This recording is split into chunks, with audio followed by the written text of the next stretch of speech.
कि फैमिली में किसी को कुत्ता काट जाता है, हमें लगता है कि शायद हमारी फैमिली में या हम सब में से किसी को नहीं होता इस तरह की चीज, लेकिन अगर किसी को कुत्ता काट जाता है then what you will be doing. As a physician we always face patient come with lot of home remedy.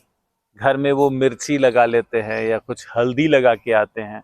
So I am doctor Pranav और आज इसके बारे में हम डिटेल में चर्चा करेंगे कि फर्स्ट एड यानी कि प्राथमिक उपचार हमें क्या करना चाहिए अगर डॉग बाइट की समस्या होती हो। तो हमारे रूरल एरियाज में देखें या अर्बन इलाके में देखें, पेट डॉग्स भी हैं और साथ साथ स्ट्रीट डॉग्स भी हैं। तो इसकी वजह से डॉग और ह्यूमन का एक बड़ा ही यूनिक रिलेशन है। सो कभी आप शनिवार के दिन कुत्ते को रोटी भी खिलाते हैं, कभी आप कुत्ते को प्यार भी करते हैं, लेकिन उसी में से कभी कुछ ऐसे भी इंसिडेंट्स हो जाते हैं जबकि एक कुत्ता आपको काट जाता है। और जब काट जाता है तो पता नहीं चलता कि अब ऐसे में हम क्या करें। So doctors advice, first thing, आप जिस किसी पोर्शन में डॉग ने बाइट की है उसको आप पहले साफ करें और तुरंत से ले जाके नल के नीचे नल को खोल दें और रनिंग वाटर के नीचे 2 मिनट नहीं, मिथ है कि सिर्फ 2 मिनट रखें, नहीं, पूरे 15 मिनट तक रखें। एज ए डॉक्टर मैं आपको इसके पीछे का विज्ञान, इसके पीछे के साइंस समझाऊंगा। तो किसी भी एनिमल में, including even living being like humans, mouth में बहुत तरह के बैक्टीरिया और वायरस भी हो सकते हैं, अपार्ट फ्रॉम जो डॉग बाइट से हम सबसे ज़्यादा डरते हैं यानी कि रेबीज की समस्या। और वो बैक्टीरिया भी आपको नुकसान कर सकते हैं। इसलिए इसके लोड को, यानी कि अगर वायरस और बैक्टीरिया का लोड काफ़ी ज़्यादा है, रनिंग वाटर के नीचे उस अफेक्टेड पोर्शन को अगर हम रख दें देर तक, तो ये वायरल लोड काफ़ी कम हो जाएगा। तो पहली चीज़ जिसके लिए किसी संसाधन की ज़रूरत नहीं, किसी मेडिकल ट्रेनिंग की ज़रूरत नहीं, लेकिन इक्वली क्रिटिकल है, वो चीज़ है कि आप अफेक्टेड पोर्शन को, अगर पैर में काटा है तो पैरों को नल के नीचे ले जाके रखें और नल को खुला छोड़ दें 15 मिनट्स। हाथों को काटा है, किसी भी पोर्शन में काटा है, उस पोर्शन को आप नल के नीचे रख दीजिए और 15 मिनट तक खुला छोड़ दीजिए नल को। इससे बहुत कुछ लोड कम हो जाएगा। अब बात करते हैं वायरस जो रेबीज का होता है उसके अगेंस्ट वैक्सीनेशन की। बहुत तरह की चीज़ें हैं, कुछ साइंस है, कुछ भ्रांतियां हैं कि अगर किसी पागल कुत्ते ने काटा है तभी रेबीज की इंजेक्शन लेनी चाहिए। अगर किसी पेट डॉग ने काटा है जिसको वैक्सीनेशन हो रखा है तो डॉक्टर साहब तब तो हमें वैक्सीनेशन की ज़रूरत नहीं है। तो मैं सारी भ्रांतियों को दूर करूंगा। As a physician I will tell you कि चाहे किसी भी डॉग ने आपको काटा है, आप वैक्सीनेशन के लिए जाएं और रेबीज का डोज लें।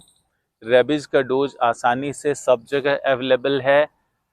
एक और भ्रांति है कि 14 डोजेज लगेंगे, नहीं जनाब, वो पुरानी बात हो गई। अब 14 डोज नहीं है जो स्टैंडर्ड कंटेम्प्ररी तरीका है, इसमें सिर्फ 5 डोज लगते हैं। डे 1 यानी कि जिस दिन आपने पहला डोज लिया उस दिन को हम 0 डे कहते हैं। उसके बाद पहले डोज यानी कि 0 डे के बाद उससे गिनती करके, जैसे आज आपने लिया है, देन आज को 0 काउंट करेंगे, देन 1 2 3, थर्ड डे में दूसरा डोज, 7th डे में तीसरा डोज, 14th डे में चौथा डोज और 20th डे में 5वां डोज। इसको आप अच्छे से याद कर लें, जब भी आप किसी डॉक्टर के पास जाएंगे वो आपको बताएंगे।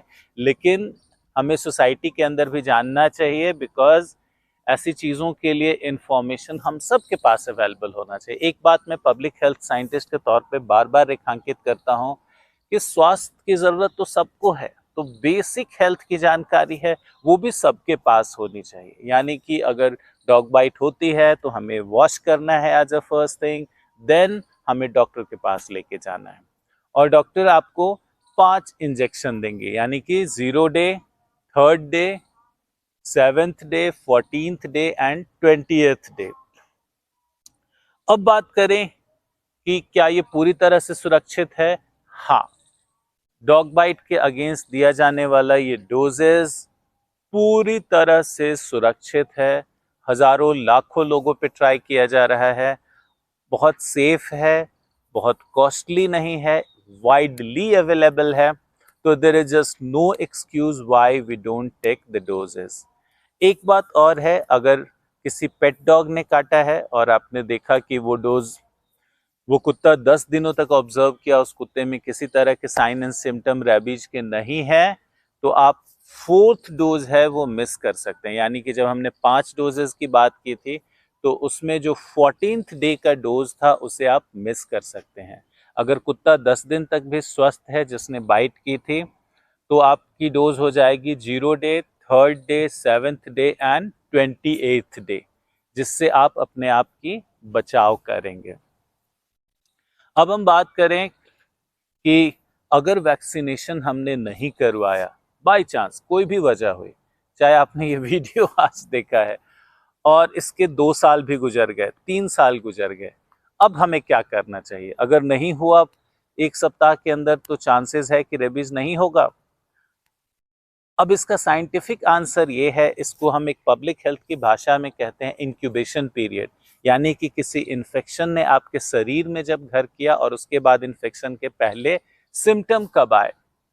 तो रेबीज के अंदर वायरस के बॉडी में आने से सिम्टम दिखने तक के बीच में कई बार सिर्फ 2 दिनों का गैप होता है। यानी किसी डॉग ने बाइट की, उसे रेबीज हो रखा था, तो 2 दिनों के अंदर ही इंसान में रेबीज के सिम्टम दिखेंगे। वो सिम्टम क्या है अभी मैं बताऊंगा, लेकिन 2 दिनों से लेके कई बार वायरस आपके बॉडी में बिल्कुल सोया पड़ा होता है, और 6 साल बाद तक साइंटिफिक एविडेंसेस हैं पब्लिक हेल्थ में, जब रेबीज अचानक बॉडी में फैल गया है। और एक बार रेबीज की समस्या फैल जाए, रेबीज की बीमारी हो जाए, then unfortunately people still die. It is one of diseases जिसकी ट्रीटमेंट नहीं हो पाती अगर आपने रेबीज की वैक्सीन नहीं ली है, और कोई भी अन्य तरीका नहीं है। तो माय डियर फ्रेंड्स, 6 साल तक भी अगर हो रखा है, एक छोटी सी सेफ सी वैक्सीनेशन है जो कॉस्टली भी नहीं है, तो आप ज़रूर लें अगर आपने कभी भी अनफॉर्चुनेटली डॉग बाइट फेस किया है। अब बात करें हम सिम्टम की, तो किसी भी वायरल इन्फेक्शन में जो सिम्टम होते हैं वो सारे सिम्टम रेबीज में भी हो सकते हैं। यानी कि फीवर हो सकता है, चिल ठंड सी लग के फीवर आना, ऐसा भी हो सकता है। बट कुछ चीज़ें जो बहुत क्रिटिकल है वो है हाइड्रोफोबिया। यानी कि पेशेंट को कई बार पानी को निगलने में, उसे स्वैलो करने में तकलीफ होती है, और वो धीरे धीरे इस तरह से बन जाता है कि इंसान पानी से डरने लगता है। कई बार नल खुलने की आवाज़ तक होने से वो डर जाता है। तो ऐसे में आपको इसका ध्यान रखना है कि what hydrophobia is one of very critical and unique symptom of rabies. कई बार एयर से भी इस तरह का फोबिया होता है, तेज हवा चलने की आवाज से भी इंसान को डर सा लगता है और उसे घबराहट सी होने लगती है।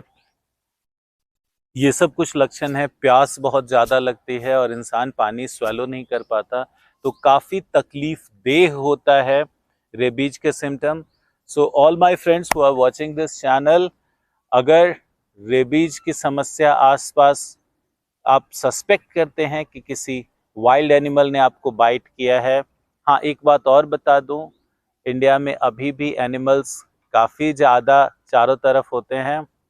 तो डॉग्स की समस्या है हमारे यहाँ, मंकी बाइट से भी रेबीज हो सकते हैं, वाइल्ड कैट की बाइट से भी रेबीज हो सकता है। तो इसलिए अगर कोई भी वाइल्ड एनिमल ने आपको बाइट किया है, प्लीज़ टेक केयर और आप अपना बचाव करें। कोई भी एनिमल बाइट हुई है, रनिंग वाटर के अंदर बॉडी पार्ट को रखें जहाँ पे बाइट हुई है, और इसके बाद आप नज़दीकी डॉक्टर के पास जाके मिलें, प्रॉपर वैक्सीन की डोजेस फॉलो करें, and I hope we make India healthy. Thank you.